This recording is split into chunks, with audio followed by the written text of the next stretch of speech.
राम राम जी। आत्म मंथन में आपका स्वागत है। अब मैं आपको काल सर्प योग के बारे में बताती हूँ। कोई उसे दोष कहता है, कोई उसे योग कहता है, और वैदिक एस्ट्रोलॉजी तो इसको मानती ही नहीं है कि काल सर्प योग कुछ होता है। ठीक है, लेकिन 12 तरह के जो है योग बताए गए, वो 12 तरह के किस तरह से बताए जाते हैं, डिटेल इन्फॉर्मेशन देती हूँ आज। डिस्क्रिप्शन में सबके नाम लिख दूँगी। ठीक है, तो यहाँ पर 12 तरह के यानी कि 12 हाउसेस में जो काल सर्प है वो बनता है। वो किस तरह से बनता है? अब इसे काल सर्प नहीं कहा जाता, अब नहीं कहा जाता, क्योंकि वैदिक एस्ट्रोलॉजी में कहीं लिखा हुआ नहीं है। उसे कहा जाता है राहु और केतु का एक्सेस, या आपको कोई कहे राहु और केतु का प्रभाव। जब भी हम राहु और केतु का आपके ऊपर प्रभाव पड़ रहा है तो एक्चुअली हम दबी भाषा में काल सर्प के बारे में ही बात कर रहे होते हैं। ठीक, तो यहाँ पर क्या चीज़ होती है मैं आपको बताती हूँ। आप इसको दोनों तरह से कैसे भी ले सकते हैं, लेकिन इसका इफेक्ट हमेशा रहता है लाइफ में। ठीक है, तो यहाँ पर जो ये सावन का महीना है इसके अंदर, और जैसे नाग पंचमी आ रही है वो 2 अगस्त को आएगी, तो जो नाग पंचमी भी आ रही है तो उस टाइम पे भी आप ये उपाय कर सकते हो, और कंटिन्यूस भी सावन के महीने में कर सकते हो। हर सोमवार पे भी करोगे, इसलिए मैंने सोचा सोमवार आने से पहले ही आप लोगों को बता देती हूँ कि आप लोगों को ये सब कुछ उपाय कैसे करने हैं, और उसको समझ लोगे तो ज़्यादा बेटर रहेगा। देखो, काल सर्प होता क्या है, ठीक है, इसकी भी बड़ी सारी चीज़ें बताई गई हैं आगे, तो मैं एक छोटी सी डिस्क्रिप्शन आपको इस बारे में बता देती हूँ। राहु जो है, सपोज करो राहु लग्न में आ गया, लग्न मीन्स फर्स्ट हाउस के अंदर। अपनी हॉरोस्कोप देखना, काल पुरुष की कुंडली देख लेना, ठीक है, उसके अंदर जहाँ से, या कोई मेष लगन की कुंडली उठा लेना अगर आपको समझ में नहीं आती तो।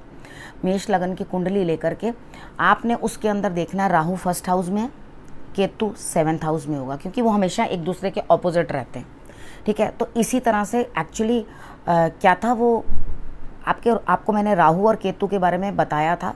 तो विष्णु जी ने जब अमृतपान, उसने धोखे से देव बनकर अमृतपान कर लिया था, तो उस समय विष्णु जी को जब चंद्रमा ने और सूर्य ने शिकायत करी कि देखो जी ये तो अमृत पी गया, तो उन्होंने गला काट दिया था। तो उतने टाइम तक अंदर भी चला गया था और उसके बाद पी भी लिया था। ठीक है, तो अंदर चला गया, तभी धड़ जो है धड़ पूरा का पूरा जो है वो केतु हो गया, और जो ऊपर का सर था वो राहु हो गया। अब ये लोग रहेंगे तो एक सर इधर रहेगा, धड़ इधर रहेगा, इसको इस तरह से समझो। ठीक है, जब सर लग्न में है तो ऑटोमेटिकली जीवन साथी के घर में यानी कि 7th हाउस में केतु अपने आप आ जाएगा। अब जब केतु आ जाता है वहाँ पर, तो वहाँ प्रॉब्लम्स क्रिएट करने लग जाएगा। अब बाकी की अगर आप कुंडली देखोगे, यानी कि इधर से मैं कोशिश करूँगी कि आपको इसके ऊपर कुंडली दिखा सकूँ, लेकिन अगर नहीं दिखा सकी तो एडजस्ट कर लेना। ठीक है, कि मुझे मालूम नहीं है मेरी टीम ये काम कर पाएगी या नहीं कर पाएगी। ठीक, तो मैंने उस तरह से आपको करके सारा समझा दिया कि ऑपोजिट एकदम जहाँ पर भी वो होगा, 2nd हाउस में तो 8th हाउस के अंदर, इस तरह से करके वो चलता जाएगा और एकदम ऑपोजिट रहेगा। ठीक, तो इसका इफेक्ट इस तरह से रहता है। तो और बाकी के जितने भी ग्रह हैं सब उसके बीच में आ जाते हैं, कोई भी उस लाइन को तोड़ के बाहर नहीं निकल पाता। तो उसको सांप का मुख कह दिया गया केतु को, राहु को। ठीक है, और उसको टेल कह दिया गया, केतु को उसकी पूंछ कह दिया गया। तो ये उसका मुख है राहु जो है, और वो उसकी टेल है। तो यहाँ पर आप ये समझोगे जब सारे ग्रह उसके अंदर आ जाते हैं तो ये काल सर्प योग बन जाता है। ठीक है, तो यहाँ पर आपको लाभ तो होता है, लेकिन बहुत रुक रुक के। स्नेक्स एंड लैडर्स देखिए ना, सांप सीढ़ी जिसको कहते हैं, उसी तरह के इफेक्ट्स रहते हैं कि आप ऊपर चढ़ते हैं, कुछ पाने के लिए तैयार होते हैं, आगे बढ़ते हैं और फिर नीचे आ जाते हैं। ठीक है, तो ये उतार चढ़ाव इनकी ज़िंदगी में लगे रहते हैं। इस सावन के माह में शंकर, वैसे तो उन लोगों के लिए जिनको भी ये दोष है, उन लोगों को हमेशा ही जो है पूजा करनी चाहिए शंकर भगवान की। लेकिन अगर बाय डिफ़ॉल्ट वो लोग नहीं करते हैं, हर समय नहीं करते हैं पूजा, तो कम से कम इस सावन माह में पूरा समय शंकर भगवान का नाम, किसी भी तरह से उनके नाम लेने हैं, चालीसा करनी है, उनका सिर्फ नाम लेना है। किसी भी प्रकार से आप शंकर भगवान की पूजा अर्चना कर सकते हैं।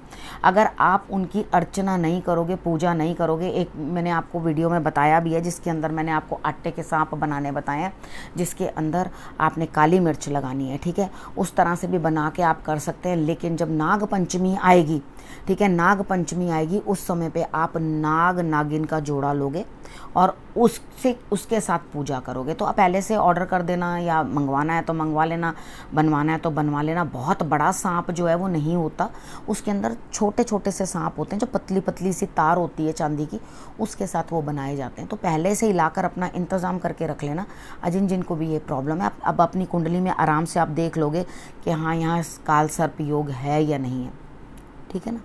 तो यहाँ पर आपको क्या करना है, जो डिलेड कोई ना कोई परेशानी सांप से रिलेटेड, राहु केतु से रिलेटेड, मैंने फिर वही बात बोली कि जब हम राहु केतु कहते हैं तो एक्चुअली हम लोग यही कह रहे होते हैं कि ये उस चीज़ का दोष है, उसके लिए आप ये उपाय करो। जब भी मैं राहु केतु कहूँ या राहु केतु का बताऊँ तो आप यही समझ जाना कि जिनको इस तरह की प्रॉब्लम दोनों ही ग्रह दे रहे होते हैं तो वहाँ पर ये दिक्कत आएगी। अब वो पूरा सांप बन गया, सर्प बन गया, तो यहाँ आपकी कुंडली में वो घर जरूर प्रभावित होंगे। अब जिस तरह के मैंने आपको बताया, अब राहु लग्न में है तो आपको डेफिनेटली इस तरह का बनाएगा कि आप डोमिनेटिंग होगे, आप डोमिनेट करोगे दूसरे के ऊपर। आप उसके बाद वहाँ पे अपनी हर बात मनाने की कोशिश करोगे, अपनी बॉडी के बारे में ज़्यादा सोचोगे, लेकिन माइंड बड़ा फ्लक्चुएटेड होगा। आप हमेशा यही चीज़ करते रहोगे, अच्छा अब ये, अब नहीं ये, नहीं वो। आपको आदत होगी टीवी के आगे बैठ के या मोबाइल के आगे बैठ के खाना खाने की। वज़न भी बढ़ेगा, जंक फूड के बड़े आपको फेवरेट लगेगा अपना जंक फूड, कि यही मुझे मिलता रहे खाना, वज़न बढ़ जाना। और उसके बाद स्किन भी इस तरह से हो जानी जैसे हाथी की चमड़ी होती है, यानी कि मोटी चमड़ी हो जानी, ठीक है। ये आपका प्रभाव जो है आपके देखने को मिलेगा। अब उसके बाद जब 7th हाउस में केतु है तो वहाँ पर आपके बिजनेस, आपके जीवन साथी, उस तरह से उनके साथ आपका मन मुटाव बनाएगा, क्योंकि भटकाव करवाने की तो उसकी आदत है, ठीक है ना। तो आपको कुछ समझ में नहीं आएगी उस चीज़ के लिए मैं क्या करूं, तो यानी कि यहाँ प्यार पाने के लिए आप तरसते ही रहोगे। अगर ये सब बातें सही निकलें तो मुझे ज़रूर बता देना कमेंट बॉक्स में, ठीक है। और अगर कुछ और पूछना हो या किसी और टॉपिक पे आप चाहते हो मैं आपके लिए वीडियो बनाऊं तो वो भी ज़रूर मुझे बताना, ठीक है। तो यहाँ पर आपने करना क्या है, आपने नाग पंचमी के ऊपर जो है ये वाली पूजा आपने करनी है। बीच में भी सावन में भी आप आटे का नाग बना के करते रहोगे तो बेटर रहेगा, ठीक है। थोड़े से तिल डाल लिए कभी, ठीक, सफ़ेद काले दोनों मिक्स कर लिए, शंकर भगवान पे वो अर्पण कर दिए, ठीक। अगर आप ये सब उपाय अपना करते रहोगे तो आपके लिए ये सावन माह में रिज़ल्ट्स बेटर आएंगे। ये चीज़ें मैंने आपको पहले से बता दी हैं, अब अपनी तैयारियां कर लेना। अब क्या क्या चीज़ें चाहिए हैं नाग की पूजा करने के लिए, हम नाग कहाँ से ढूंढें।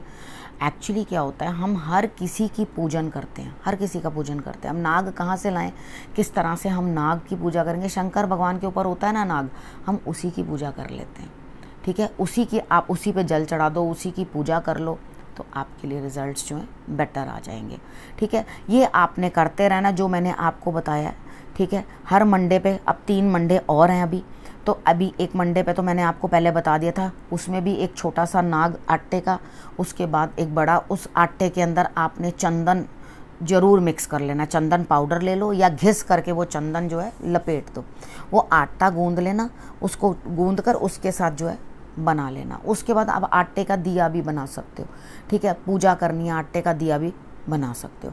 तो उसके बाद आपने करना क्या, उस नाग के आँखों के ऊपर काली मिर्च लगा देनी है, ठीक है। शंकर भगवान को डबल कलर तिल यानी कि सफ़ेद और वाइट दोनों मिला के चढ़ाकर आपने जल चढ़ा देना है। और उसके बाद आपने जो है वहाँ पर नाग रख देने हैं, ठीक है। सफ़ेद रंग के फूल चढ़ाने हैं, वही शंकर भगवान को चढ़ाने हैं, वही नाग को चढ़ाने हैं, ठीक है। मिश्री का भोग लगा देना, मिश्री लगा दी, खीर बना दी, मंडे वाले दिन करना वो सब, वो मैं मंडे से पहले मैं आपको फिर से बता दूंगी मंडे वाले दिन क्या करना है। अभी फ़िलहाल काल सर्प योग क्या है उस चीज़ को आपने समझ लिया, कुछ उपाय भी बता दिए, कुछ तरीके भी बता दिए, ठीक है। अब इस विषय को यहीं करती हूँ समाप्त, अगले विषय के साथ फिर से आपके पास आऊँगी, तब तक के लिए नमस्कार।